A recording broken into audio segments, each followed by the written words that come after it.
Hola, soy Miguel Escobar, artista interdisciplinar que junto a la poeta Laura García este año he participado en la actividad Parellas Artísticas.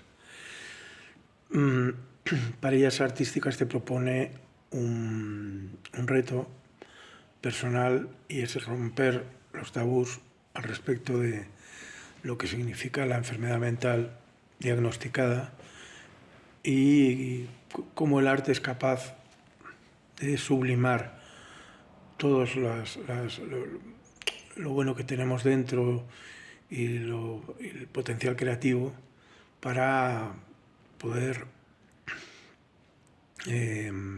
combatir ese tipo de prejuicios. En nuestro caso hemos trabajado la normalidad como es estándar, digamos, establecido desde el punto de vista del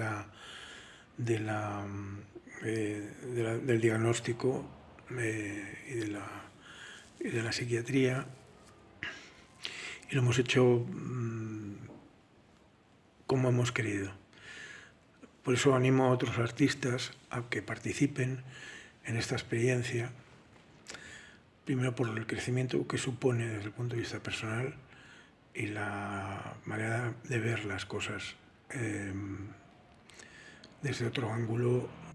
Soc la Laura Garcia i aquest any he fet el projecte de parelles artístiques amb l'artista Miguel Escobar.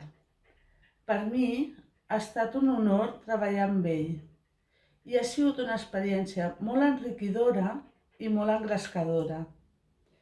A partir d'un poema meu hem fet un videoart qüestionant el terme normalitat. Moltes gràcies.